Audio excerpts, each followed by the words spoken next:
Hello everyone. Welcome to this module on change management in ServiceNow. Before we jump into the platform, let us first understand very basics about change management.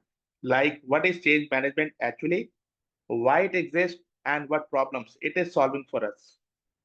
So imagine a large organization where 10 different teams are all making changes in the production system on their own, whenever they feel it, whenever they like it, without telling anyone. One team upgrade the database, another team change the firewall rules, and the third team deploys a new code. All of this on the same day without any coordination. So what happens after that? You all know that system breaks, services go down, users calls help desk. Nobody knows what caused the issue because three things changed at the same time. So this is exactly the problem change management is solving here. Change management is a practice that makes sure every change which is going into the production environment is assessed, approved, scheduled, and then implemented in a controlled way. So with this, now let us define what change actually is. So a change is any addition, modification, or removal of anything that could have an effect on IT service. That could be adding a new server, modifying a configuration file, removing an old application, upgrading a software, or changing a network tool. Basically, if it touches something that is running in production and affect the service, it is a change and it needs to go through this process. So now let us discuss the purpose of change management. So change management makes sure before any change happen, we have the following thing done. Number one, assess the risk, that is what could go wrong. Number two, assess the impact, that is who and what will be affected. Third is got the right approval, that is the right people have reviewed it and said yes to it. Fourth is scheduled it properly, that is it happens at the right time, not during the blackout or a conflict or during the production hours. Fifth is documented everything, that is we know what was done, when was done, and by whom it was done. Everything is documented properly. Finally, the sixth point is reviewed the outcome. So after the change is done, did it go well? Also, what are the lessons learned from this particular change? So now this is all about the purpose of change management. Now let us talk about the three type of changes you will work within the service now. The first one is standard change. So a standard change is a low risk, repeatable and pre-approved change. What that mean is somebody already sat down, assessed this type of change, proved that it is a safe one and got it pre-approved as a template. So every time someone needs to do that same activity, they do not need to go through full risk assessment and approvals again. You can think of it like a checklist. Okay. The work is already proven. Just we are following the step. So here we have n number of examples like adding a new user to the existing group using a approved script. Okay. Rebooting a server during a scheduled maintenance window, or maybe applying a standard patch that has already been tested and approved. So finally, we can say that standard changes are designed for speed with built-in safety. Now let's talk about second type, that is normal change. So a normal change is your most common type of change. Okay. Every normal change is assessed and approved individually because the risk and impact can vary from one request to another. Some normal changes, yes, can be low risk, whereas some can be high risk. In some cases, a normal change needs just a manager approval, but in some cases, it needs to go through a CAB, that is Change Advisory Board, a group of people who review the high risk changes together, and based on their mutual discussion, mutual understanding, they say whether this change is approved for implementation or not.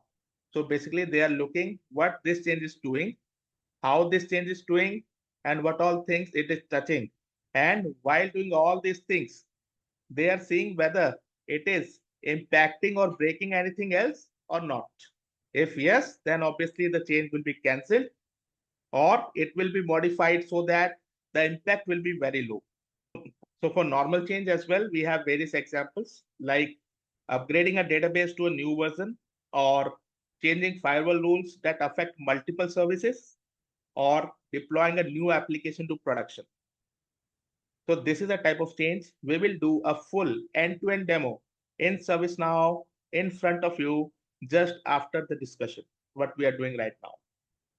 Okay, so let's move to the third type, and that is emergency change. So an emergency change is exactly what it sounds like. It is raised when something urgent needs to happen right now to fix or to prevent a major service disruption. The normal process, the normal change process is too slow for an emergency.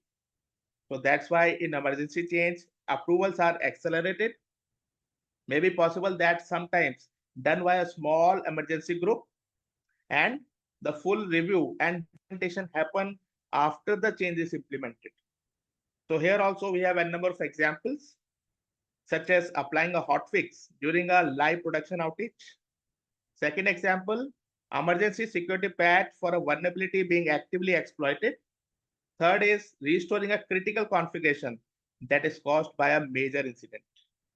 So you can say that emergency changes move fast, but they never skip documentation.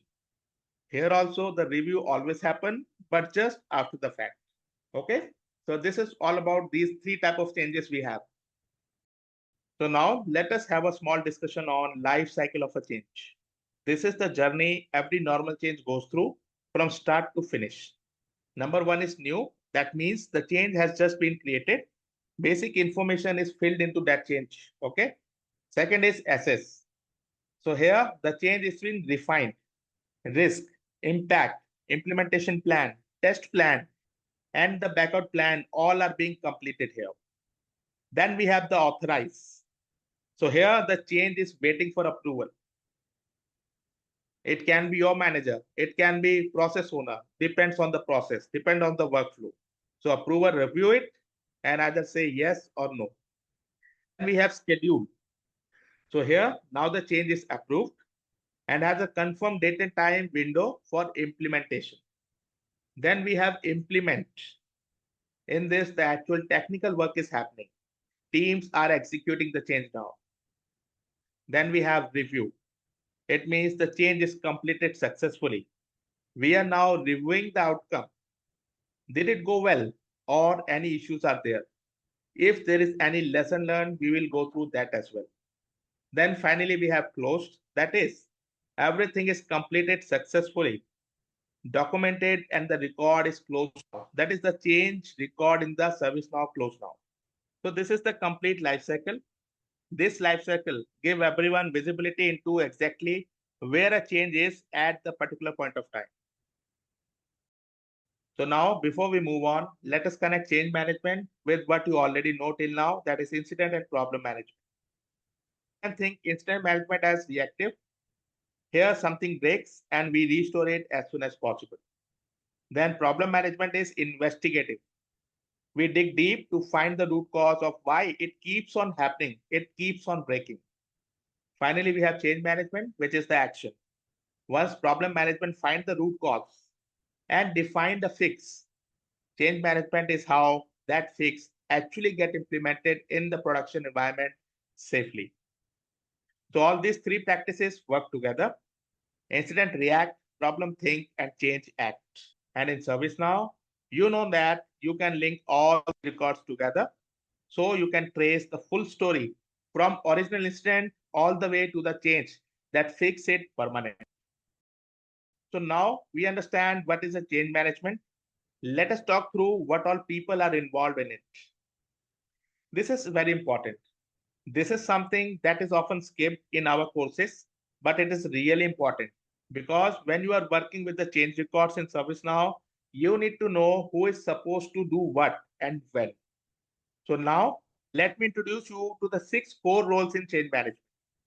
So the very first one is change initiator or requester. This is the person who identifies that a change is needed and create the initial change record. They fill the basic information, what need to change, why it need to be changed, and what services or system is involved there. So a change initiator or requester could be anyone in the organization, a developer, a support engineer, a business analyst, anyone who spot the need. Okay. Second is change owner or change coordinator. So once the change is created, someone need to take ownership of it and derive it all the way to the closure. And that is the change owner. A change owner is responsible for completing all the details, the risk assessment, the impact assessment, the implementation plan, the test plan, and the backup plan. They also create the change task, coordinate with the technical teams, make sure the record moves through each stage without getting stuck. Okay. So you can think of change owner as the project manager for a specific change. Okay. Now let's move to change manager. So a change manager is the person who owns the entire change management process, not just one change, but the whole practice. Their main job is governance. They make sure every change meets the quality standard before it gets approved. Okay. They check the scheduling conflicts. They check the backout windows. They make sure that the right approvals are in place. And it is the change manager only that also chair the CAB meetings and handle escalations when something is wrong. In ServiceNow, it is the change manager that works heavily with the change models, approval policies, CAB workbench, and management reporting. Okay, so we will discuss all these things going forward. Then we have approvers and CAB members. We already discussed that every normal change needs approvals before it can be implemented. Approvers could be a line manager, it could be a service owner, a technical architect, or a member of a CAB team, that is change advisory board. So their job is to review the change and finally make a decision. They do either approve it, reject it, or ask for more information before they could decide anything. Then we have at number 5, implementers or the task assignees. So these are the technical people who actually do the work. They do not work directly on the main change record, okay? But they work on the change tasks. Each task has a specific instruction for what need to be done, and they are doing it. So for example, a database engineer might get a task to upgrade the database. A network engineer might get a task to update the firewall rules. A developer might get a task to deploy the code. We can say that each person update their own task, add the work notes, and finally close that particular task assigned to them. Then at number 6, we have reviewers. After the change is implemented, someone needs to look at what happened and confirm the outcome. That is where the reviewers come into picture. Usually this is the change owner or the change manager together. Okay. They are going to review whether the change went well, whether there were any issues, or whether any follow-up action is needed or not.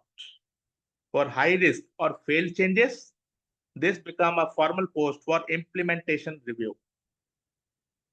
Okay, so these are the 6 basic roles which needed in a change management. So with this, now let me give you a tour of this ServiceNow change management application. At the left-hand side, you see this is a complete change application in front of you. Click on it, then you have the option to create a new change or see the open changes, the closed changes, and all the changes. Let me open. All this redirect you to this particular change request table. So the table of change management here is change request. You see, these are the basic fields, like this is the requested for, who has requested this particular change. This is the automatic change number. This is the category, and you see various self-explanatory fields. At the bottom, you see various sections. That is the planning section. Here you have to provide all these basic details, justification of the change, implementation plan, what you have. If there is any risk or impact, you have to write all about it. Then what is the backout plan? So all of that you have to write here. Then what is the test plan? Then we have the schedule tab where you provide the start date, end date, if there is any CAB needed for this one, if there is any CAB date, right? When the people will meet, you have to write the date here. And if there are any CAB recommendations, so when the CAB happen, what is the recommendation? It will be filled up here. Then we have the actual start date and actual end date. It may happen that a planned start date could be different from actual start date. The change is now happening in some other window. Okay, so we have to write everything here. Then we have conflict here. If there is any conflict, it will come here. Then we have the notes. basically the activity of work notes and everything. Then finally, we have the closure information where you have to provide final closure comments. At the bottom, you see various associated related list with respect to this change. What is the affected CIs? What are the impacted CIs? So affected CI is what? For which the change is happening. And impacted CIs are the CIs which are being impacted because of this particular change. Okay. So you have to find out and add it here. Then list of all the approvers, whatever happened based on the workflow. Then if there is any change task, so going forward, it will have various tasks here. Right now it is in new state. When it comes here in implement, we will have basic 2 tasks here to implement and test. Okay, we will go through each and every one.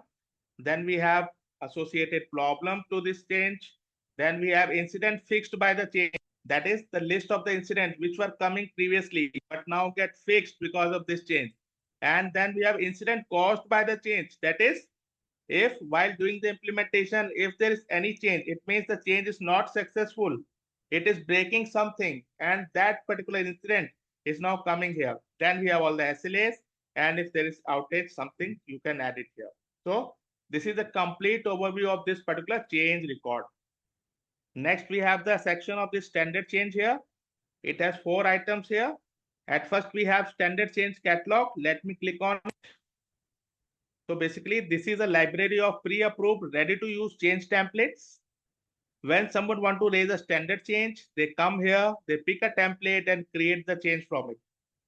Just need to select the category here. And then you can see replace printer toner. Obviously, this is a regular task, right? So you can click on it and you see automatically change is created.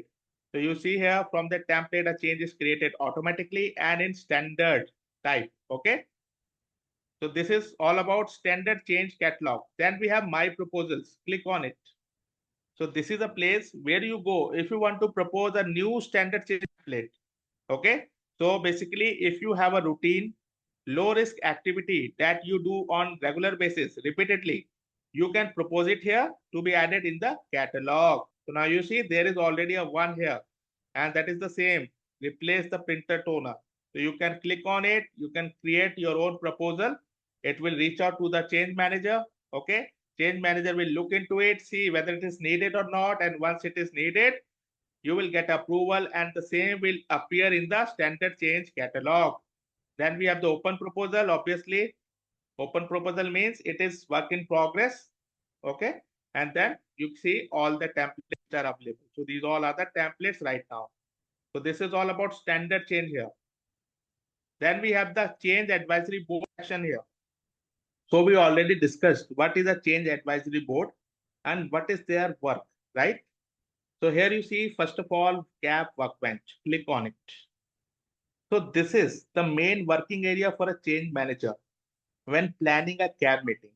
It shows all the upcoming changes that need to be reviewed, and change manager can build the CAB agenda from here. Next, we have the CAB definition. Click on it. So basically, this is a place where you define what CAB actually is, who is a part of it, and what type of changes it covers. Okay, how often they meet. So let me open this one. It's already there, network CAB. So basically, it is a definition of the CAB meeting. Who is the owner of that CAB meeting? Who all are the participants there? Okay, whatever they discuss, what is the agenda, everything is mentioned predefined so that people will not get confused. Just look at the change and assign this particular CAB there. Okay, so based on that, things get automated. So here you see CAB meeting. So let me open this one. So this is that particular CAB meeting which happened on a particular date with respect to that particular change. Okay. So here you see everything, conference detail, agenda here. And finally, you can see the meeting notes as well. So it is the responsibility of the CAB members or the change manager to update the meeting notes with respect to every CAB so that everyone is aware what happened in the CAB meeting, what they discussed, what they denied, what they approved. Okay, as simple as that. Then we have my CAB definition. So if you want to create your own, okay, all CAB meetings. So the same, I told you already, my CAB meeting, same. Okay, so this is done. Then we have the schedule here. So basically it's a kind of calendar view that shows when all the changes are planned. It particularly helps the change manager to spot the conflict, overlap, and the busy periods. Then we have the blackout schedules. So these are the periods when absolute no changes are allowed.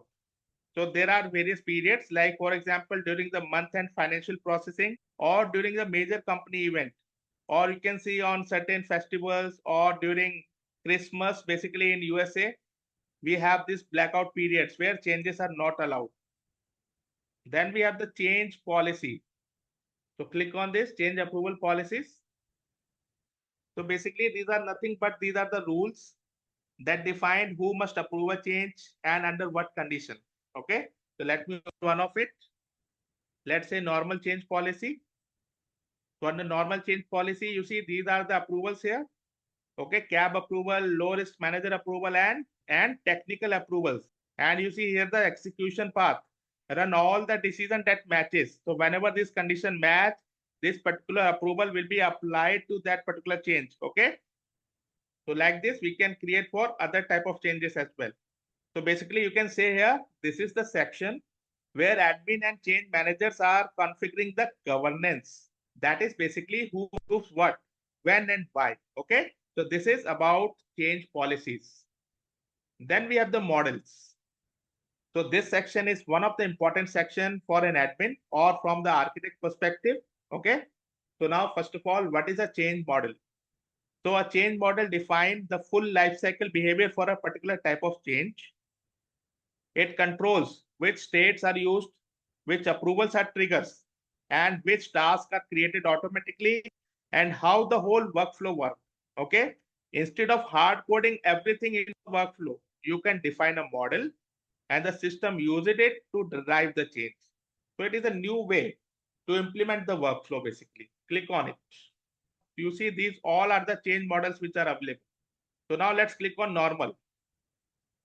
So you can define the simple things here, like how a normal change is visible there on the form, on the platform, what all security it is having, what all type of states it is having here.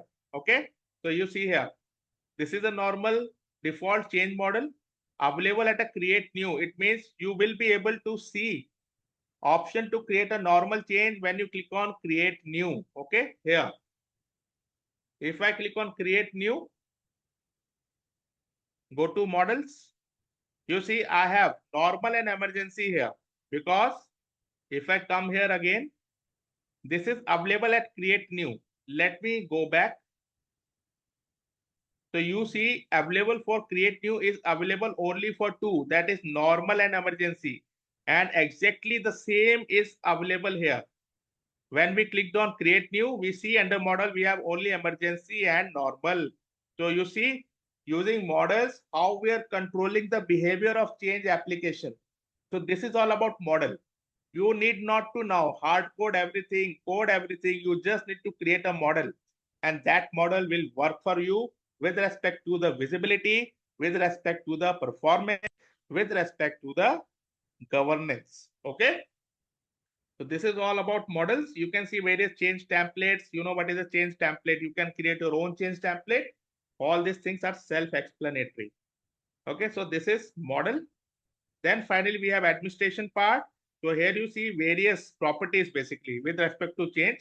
Okay, so you can click on every one of it and see what it is all about. What properties we have for risk, what properties we have for change. So with this, ladies and gentlemen, I'm done with the theory and navigation of change management. I hope things are pretty much clear to you. So now let's move to the demo.